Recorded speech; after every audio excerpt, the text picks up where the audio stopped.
eastern grays are pretty much wiped out most of the western grays, so it'd be pretty awesome if there were western grays in there.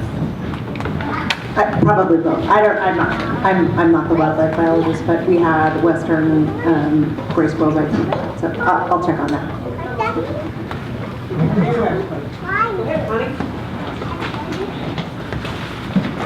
Could you get some overlays of the Seattle Housing Authority property with the wetlands and then the trail so that we see the whole thing as it would come out? Would that be something you could provide for us? That's kind of the next step. So we both just finished our field work within the last week or so, and so the next step will be to take that information and overlay it on, where the proposed trail is, and then identify those areas that need additional look at. This is a follow-on, and maybe this is more to parks, but one of the things that comes up for me kind of consistently is the property boundaries. So if that overlay map could have the parcels that we're talking about, because some parks parcels could have this kind of a mountain bike park on it, and some can't because of covenants. And largely the parcel is the one that was purchased, deeded from SHA in 1935, blah, blah, that huge parcel. So that would be really helpful to have the parcel boundaries. Thank you. Are we going to do just one question or, anyway, okay. Will the wetlands be delineated at some point? Yes, once the final alignment is, this was just to get an idea of which areas are of concern now, and we didn't want to delineate the whole 43-acre parcel. And then, if I understood and correctly, so just a clarifying question, looking at the trail and the seepages, it looks like the trail goes across about 3 of them. So are you saying that the trail needs to be potentially moved, or is that going to be when there's a walkthrough? I mean, help me understand then what you were saying, and then the trail going through the seepage area. I mean, I never picked up anyway. No, we need you to use it because there's a bunch of people in the back. And by the way, Donald, you were coming out very well. Oh, okay. I couldn't hear myself going in and out. When it comes to the seepage areas, since there is so many of them, there's 11 of them that were identified by Lisa, and I think there was maybe a couple that we identified because we went through a bunch of this. You're never going to avoid all of them. We're going to want to try to avoid most of them. There's a fine interplay when it comes to the trail alignment. I mean, you may, in an area where there's seepage, make little small boardwalks to go over them. What you don't want to do is you want to be sending mountain bikes through saturated soils where the seepage is coming down the hill, because that's going to be problematic for the mountain bikers, and it's going to be problematic for the environment. So obviously you want to try to avoid that, but then the other thing is you don't want to try to avoid that by changing the alignment such that it goes, you want to stay perpendicular or parallel with the contours. Because if you start going perpendicular, then you start channelizing flow of water trying to come down the slope and become more issues. So it's just, we want to try to avoid those, but where we can't avoid those, we're going to want to address them with the proper design elements. Thank you. You can keep going, Kathy, for one. I think I'll wait and see. Thank you guys for your work. So a lot of times you end up having the environmental and the geotech sort of in separate categories. And I know that you are aware of this, but they play together. And what we see often in forests like the Cheesty Green Space is when you have something like invasive ivy covering the ground, you do have more threat of erosion. Because what happens with the invasive English ivy is it has a very small root, very shallow root, but it covers a lot of ground. And so it doesn't make kind of the thick protective mat that holds the soils in place. And so you have more slide risk and erosion issues that happen because of the kind of biological factors above it. So that's just something that I want to point out, that as we restore the forest, we can also create some new opportunities for stability. I also have a couple questions. One is on the nature of the wetlands. Did you see whether they were seasonal or temporal?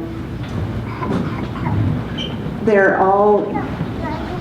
not seasonal. I believe that they all, well, I don't know. We did the delineation during the winter months, so they were certainly wet then. But I think they would have water probably year round. I mean, because that could be a consideration, expecting that the trails will be used a little bit more in the summer, less in the winter, and like perhaps if some of them are seasonal, that might. In this kind of geologic environment, generally what we tend to see is, again, those seeps tend to become observed on the side of slopes and because of the geometry of the top of that clay surface that I was talking about. So where you have troughs in the clay, the water and the sand collect and they come out. And during the winter months, you're kind of at an apex of when you're going to get that water. Some of the seeps may slow down during the summer just due to the fact that you're not going to be collecting as much water. But I mean, what we saw as well is that we expect them to be pretty prominent during the summer months too. But I would expect them to slow down and be less amount of water there. And one more question. I've never seen that soldier pile before. Is that on public land or is that a private property? It looked like it was something, I mean, obviously it was addressing probably the largest instability issue that we saw on site, which is actually, everywhere else you see what you see in forests. You see some slumps and they're covered with underbrush and it's just some surface sloughing that happened 15 years ago. This was actually something where you had actual vertical offsets. So that was closer to what you consider as a deep-seated failure because it actually kind of was rotational instead of just sliding down the hill due to gravity. So it was obviously placed to control that. Looking at the location, it looks like it was something that was put in by either a development or some private to protect something, the area downslope from it. Because upslope there wasn't a lot of things to protect, but downslope there was. So I would expect it was most likely placed in by a private entity protected there. I have a bit of information about that. That's on Seattle Housing Authority property, and that property boundary extends, according to the two stakes that I found, approximately 100 feet, and then the park boundary. And that's actually one of my questions about let's get this thing mapped. So it's on the New Ranger list. It was part of the New Ranger list development. Yeah, it looks about the same age. It's right by the, then they have the pink hatch below it, and right there. So if you approach from that side, it's really visible. Okay. Yeah, I was surprised. Yeah. Okay. Donald and Lisa, could you talk for a minute about what are the real potential impacts of erosion? We've been talking about erosion and maybe even potential slope failures. With this project, say something is missed, maybe a seep, something like that. With this type of project, given what you know, what would you estimate the real impacts of erosion and the slope failure that you might expect? I mean, from slope stability standpoint, kind of one of it really is going to come down to the details of the final design and how it's done. The big issue is going to be water right now is coming down the near surface loosened material and not much sheet flow just based on the existing site, but it's still coming down the slope. And when you put in a trail even perpendicular to or parallel to the contours, you're going to intercept some of that water, and you're going to change the orientation of how it flows down slope. And so it's going to need, we have to be a lot of drainage consideration associated, even though it is a mountain bike trail and generally envision those as being something that just goes in and is kind of organic in how it develops. There will need to be some thought in that, because if you do just throw it in, you could start to collect water in an area and you could cause a little bit more surface sloughing in an area. I don't expect it to be a huge issue. If you had the trail versus not had the trail, I don't think you're going to be looking at large magnitudes of difference. But again, the final design and the intricacies of the design will really dictate how much difference there will be. I mean, you could design this trail so that it has no net effect. But it'll just need to keep that in mind. Sorry, what I really wanted to know was, say something happens, say there is erosion significantly more than happens naturally, or a landslide of the magnitude you might expect associated with the construction. What's the impact? What happens? Is it a public safety issue? Is it a habitat loss? What happens when there's erosion in a landslide? Well, I mean, from a slope stability erosion standpoint, there's two kinds of erosion. I mean, we're talking about a mountain bike trail, so you have mountain bike made erosion, and then you have erosion associated with I indicated before that we expect there to be near surface sloughing. That's generally something that's in the order of 2 to 3 feet deep, and a little skin slide comes down the slope where there's enough gravity to pull it down the slope. When that occurs, it can vary in magnitudes in areas where there is a lot of topographic relief, and I think it's not up anymore, but there's some areas along the slope that are mapped by DPD as steep slope areas. In those areas, those skin slides can run out farther when they run out farther. So, I mean, you look at the yellow areas right here, those are mapped as steep slopes. I think it's 40% or greater is what those, when you get a yellow marking. In those areas, you could potentially have larger runouts. In areas that are not yellow, your runouts, it may just be it slumps down 2 or 3 feet. 2 or 3 feet it slump, it would suck to be on top of it, but it's not a life safety issue. In a runout scenario, if something above you runs out and comes down on you, that could become a life safety issue. So you want to be cognizant of that, as well as possibly integrate in those areas, integrate some measures to make sure that doesn't happen, whether that be, some light, I don't want to say lightweight, structural catchments above the trail or something like that to protect life. Near surface skin slides on here should be expected. They will occur. It doesn't matter what kind of design you do with this trail, you're not going to stop that. The only way you could even slow it down is if you destroyed every wetland out there and piped it to the bottom like all the geotechs would want you to. So you should expect, don't listen to this guy. You should expect that near surface slides are going to happen, and that should be an evaluation as part of this to determine, okay, where are those near surface slides likely to cause a risk to public safety, and where are they just an inconvenience? And I guess what I would add from an environmental standpoint, when you have an erosion, issue, slide or whatever, then you have water quality concerns. You have a lot of sediment, turbidity that can run off the site for, until the area is stabilized. Did that answer your question? Yes. Phil? I guess we're going around the horn here, so Yeah. I just want to just clarify that in your professional opinions, a properly designed trail will have no net negative effect in terms of slope stability or habitat. I'm not going to speak to habitat, but from slope stability, I would phrase that as a properly designed trail could have no impact. I'm not going to say it will because we haven't designed it yet. But you could implement measures in which you could implement measures. On an unstable slope like this, from a near surface unstable slope like this, there's an infinite amount of potential to make the situation better because nothing's currently being done. So there's a lot of things that you could integrate into the trail design to make it better and actually swap that comment around and say it's a net benefit. But right now I would say it could. And from a wetland standpoint, if the crossings are constructed on piles, on boardwalks, then you're not changing the wetland hydrology, you're not changing, the wetland functions in that area. You can, for the shaded area that's over the wetland where the boardwalk itself is, you can mitigate for that around that area.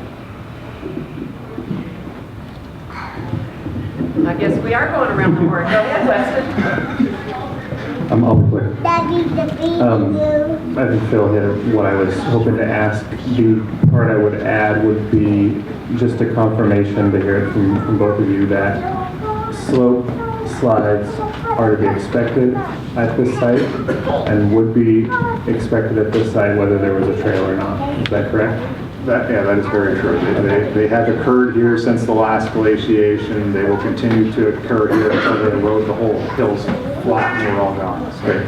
Thank you.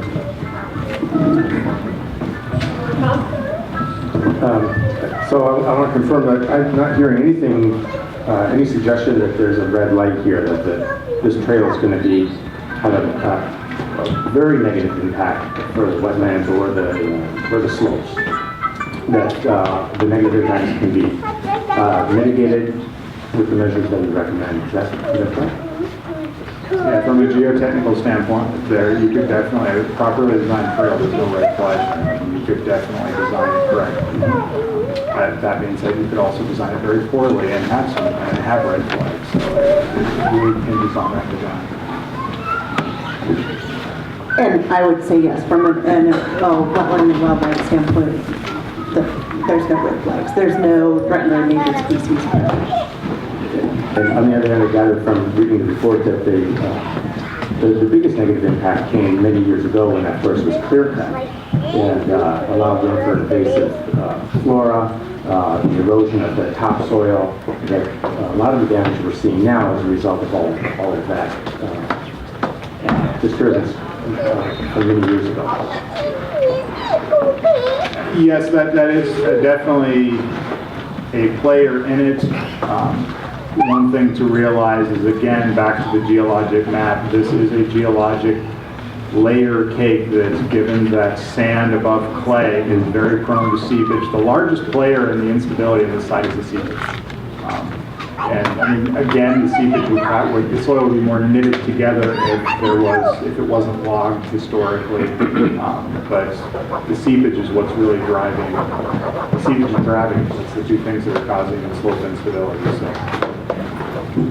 And that's true. It's pretty typical when you clear an area that's not redeveloped that you get the invasive species. You get the ivy, the blackberry that comes in, and as Melanie pointed out, the ivy is great at holding the soil in, but it is very invasive, and there are a lot of native things that can do the same thing. So once the invasives are cleared, replanting with a native vegetation can have the same effect. Thank you. I think Melanie said, and as I understand it, that actually native species generally hold the soil much more effectively than the invasive. Yeah, ivy does not hold the soil well at all. It covers a lot of space. It covers a lot of space with a very little root. Yeah. And one of the things, if you remember from the slides, and above the soldier pile and lagging wall, what you notice is all the headscarps tend to be covered in ivy. Yes. So yeah, it kills off everything that will hold the slope. Yeah, that picture is very, very typical of ivy pheasant problem. So that brings me to the final point I wanted to confirm with you. It sounds like the more that we can do to pull out all the invasive flora and install native species, that's going to have the best overall positive impact for the forest, the wetlands, and the slope stability.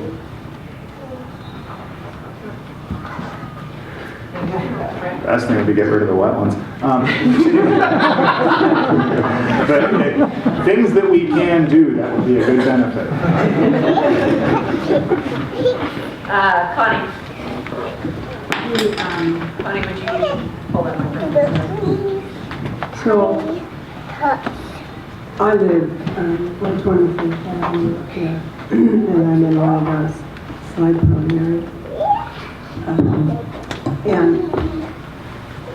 we have underground springs up there, and so the water is seeping all the time. Somebody was asking, is it seasonal?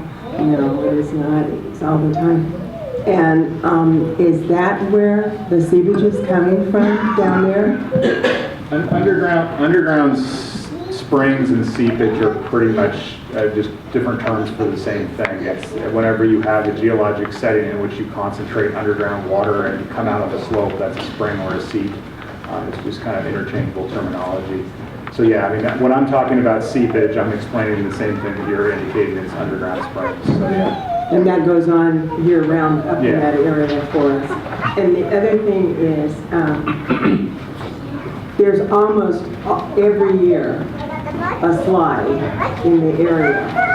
And so, do I understand correctly that by having activity in the forest will not impact?